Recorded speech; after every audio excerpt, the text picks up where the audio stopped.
नमस्कार दोस्तों, कैसे हैं आप लोग। उम्मीद करता हूं अच्छे होंगे। हम लोग देख रहे हैं 10 प्रश्नों का सीरीज जो आगामी बिहार एसआई और बिहार पुलिस के हो रहे एग्जाम के लिए बहुत ही महत्वपूर्ण है। तो पूरा वीडियो आप लोग अच्छे से देखिए। चलिए स्टार्ट करते हैं और देखते हैं आज का पहला प्रश्न है, दो देशांतर रेखाओं के बीच की दूरी क्या कहलाती है। तो दो देशांतर रेखाओं के बीच की दूरी कहलाती है गोरे। क्या कहलाती है? गोरे। आंसर हो जाएगा ऑप्शन नंबर बी। ग्लोब पर दो देशांतर रेखाओं के बीच की दूरी ये कहलाती है गोरे। और गोरे यानी देशांतर रेखाओं की सर्वाधिक यानी सबसे अधिक दूरी किस पर होती है? भूमध्य रेखा पर होती है। किस पर होती है? भूमध्य रेखा पर होती है। वहीं बात करें, अगर पूछा जाए कि देशांतर रेखाओं की कुल संख्या कितनी है, तो देशांतर रेखाओं की कुल संख्या 360 है। कितना है? 360 है। जबकि अक्षांश रेखाओं की संख्या कितनी है? 180 है। चलिए देखते हैं अगला प्रश्न है, द्वितीय विश्व युद्ध में अमेरिका कब शामिल हुआ था। तो द्वितीय विश्व युद्ध में अमेरिका शामिल हुआ था 8 सितंबर 1941 को। आंसर हो जाएगा ऑप्शन नंबर ए। 8 सितंबर 1941 को अमेरिका शामिल हुआ था। वहीं द्वितीय विश्व युद्ध जो हुआ था वह प्रारंभ हुआ था 1939 ईस्वी को। कब प्रारंभ हुआ था? 1939 ईस्वी को। अच्छा, 39 ईस्वी को। द्वितीय विश्व युद्ध के समय अमेरिका का प्रधानमंत्री कौन था? यह भी एग्जाम में पूछा हुआ है। तो उस समय अमेरिका का प्रधानमंत्री था विंस्टन चर्चिल। कौन था? Winston Churchill. और अमेरिका का राष्ट्रपति कौन था उस समय? तो अमेरिका यानी यूएसए का जो राष्ट्रपति था Franklin D Roosevelt. Franklin D Roosevelt जो है उस समय यूएसए का राष्ट्रपति था। द्वितीय विश्व युद्ध में कुल 61 देशों ने भाग लिया था। 61 कंट्री ने भाग लिया था। और तत्कालीन कारण क्या था? तो जर्मनी का पोलैंड पर आक्रमण। जर्मनी ने पोलैंड पे आक्रमण कर दिया था। यही द्वितीय विश्व युद्ध का कारण बना था।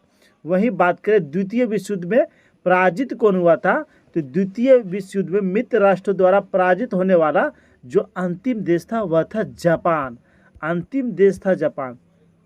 वहीं ये भी क्वेश्चन आता है कि द्वितीय विश्व युद्ध के समय भारत का वायसराय कौन था। तो शुरू में तो वायसराय था लिन लिथगो। कौन था? लिन लिथगो। और बाद में वायसराय वेवेल बना था, जिसमें द्वितीय विश्व युद्ध समाप्त हुआ था। चलिए, अच्छा, धुरी राष्ट्र जो था, एक मित्र राष्ट्र था, एक धुरी राष्ट्र। तो धुरी राष्ट्र का नेतृत्व किसने किया था? तो धुरी राष्ट्र का नेतृत्व किया था जर्मनी ने। किसने नेतृत्व किया था? जर्मनी ने किया था। चलिए अगला प्रश्न देखते हैं। प्रश्न है, रैयतवाड़ी व्यवस्था कब शुरू किया गया था। तो रैयतवाड़ी व्यवस्था यह 1820 ईस्वी में शुरू किया गया था। 1820 ईस्वी में। किसके द्वारा? थॉमस मुनरो यह मद्रास का गवर्नर था। और 1820 ईस्वी में पूरे महाराष्ट्र में इन्होंने रैयतवाड़ी व्यवस्था लागू किया था। रैयतवाड़ी व्यवस्था के तहत किसान कितना अपना टैक्स देता था? तो 1/3 किसान से टैक्स लिया जाता था। कितना लिया जाता था? 1/3 जो है किसान से टैक्स लिया जाता था। चलिए देखते हैं अगला। बोस्टन चाय पार्टी की घटना कब घटी थी। यानी बोस्टन टी पार्टी ये जो घटना थी ये कब घटित हुआ था? तो आंसर हो जाएगा ऑप्शन नंबर ए। 16 दिसंबर 1773 ईस्वी को। और बोस्टन टी पार्टी, इसके नायक कौन थे? तो इसके नायक थे सैमुअल एडम्स। सैमुअल एडम्स जो है इसके नायक थे। सैमुअल एडम्स नायक थे। अच्छा, कल हम लोगों ने देखा था वाटरलू।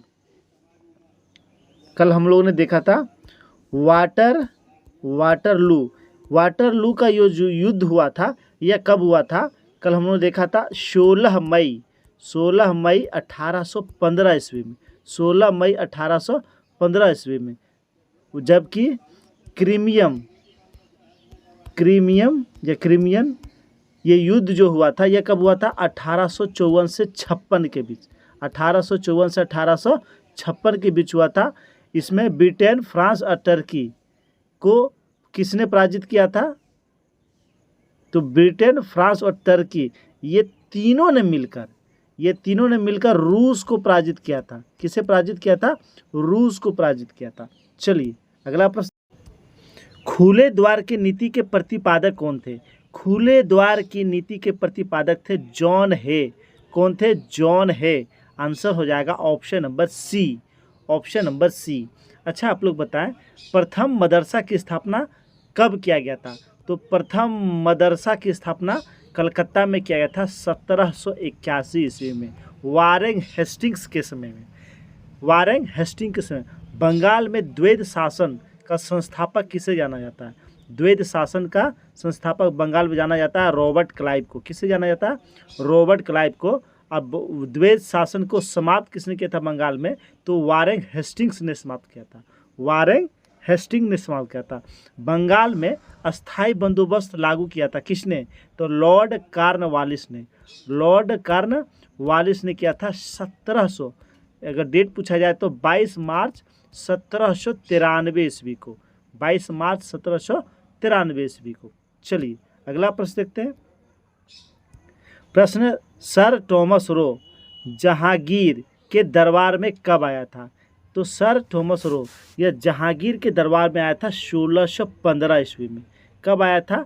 1615 ईस्वी में यह जहांगीर के दरबार में आया था। वहीं बात करें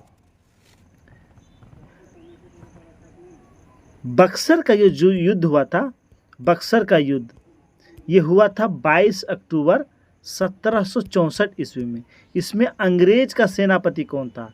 तो इसमें अंग्रेज का सेनापति था हेक्टर मुनरो। कौन था? Hector Munro. हेक्टर मुनरो इसमें अंग्रेज का सेनापति था। अच्छा, ब्लैक होल की घटना कब हुई? ब्लैक होल की घटना कब हुई थी? तो ब्लैक होल की घटना हुई थी 1756 ईस्वी में। कब हुआ था?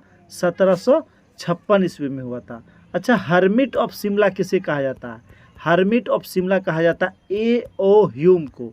किसे कहा जाता है? A.O. ह्यूम को हर्मिट ऑफ शिमला कहा जाता है। अच्छा आप लोग बताएं, कैप्टन हॉकिंग्स जो था, कैप्टन हॉकिंग्स यह किसके दरबार में आया था? तो कैप्टन हॉकिंग्स यह भी आया था जहांगीर के दरबार में। किसके दरबार में आया था? जहांगीर के दरबार में आया था। चलिए अगला प्रश्न देखते हैं। प्रश्न, हजार दिनारी किसे कहा जाता है? तो हजार दिनारी कहा जाता है मलिक कफूर को। किसे कहा जाता है? मलिक कफूर को हजार दिनारी कहा जाता है। वहीं आप लोग बताएं कि सबसे पहले ब्राह्मणों पर जजिया कर किसने लगाया था?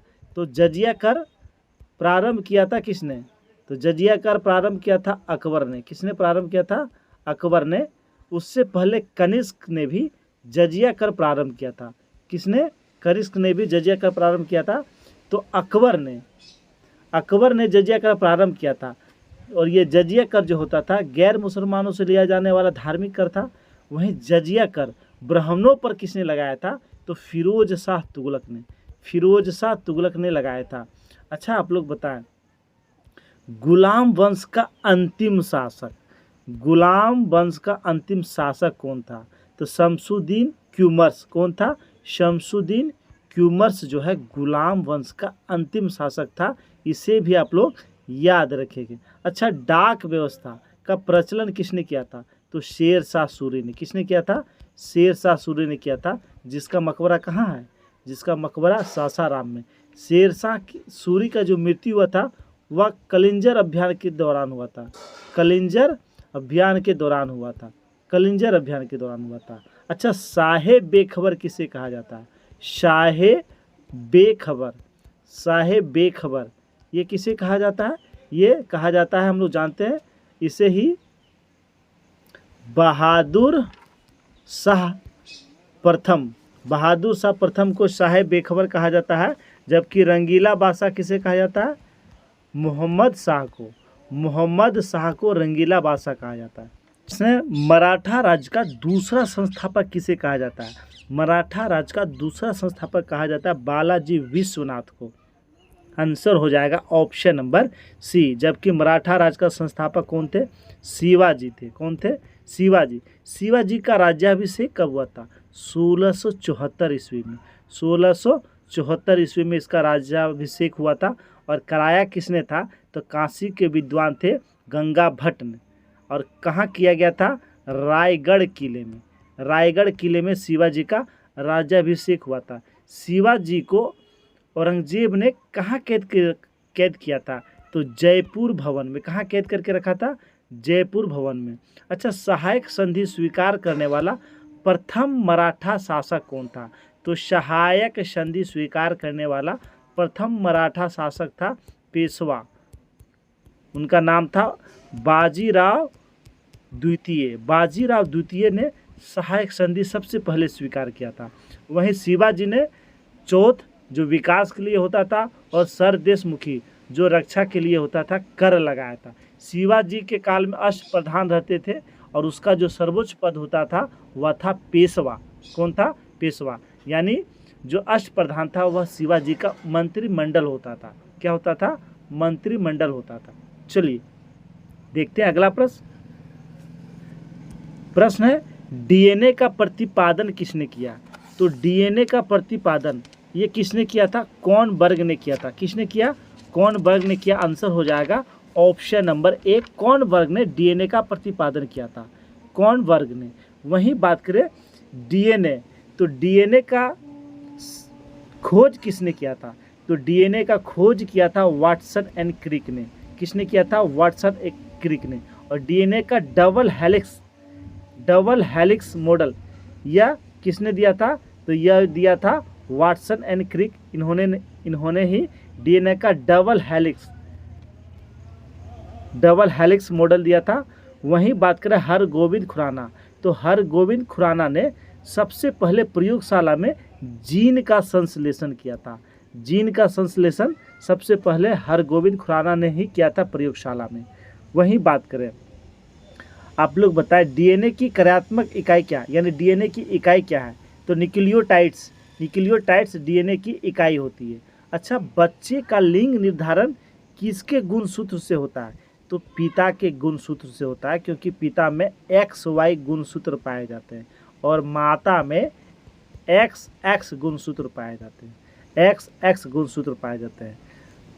चलिए देखते हैं आज का अंतिम प्रश्न है सर्वाधिक प्रयास्था वाला धातु यानी सबसे अधिक इलास्टिसिटी किस में होता है?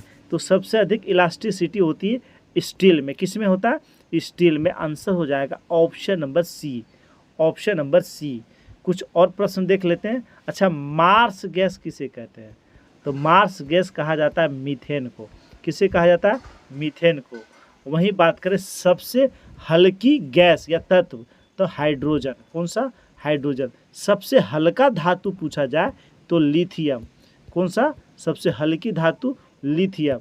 जबकि सबसे भारी धातु अगर पूछा जाए तो ओस्मियम। सबसे भारी धातु ओस्मियम। सबसे कठोर धातु अगर पूछा जाए तो हो जाएगा हीरा। क्या हो जाएगा? हीरा। हीरा जो है सबसे कठोर धातु है।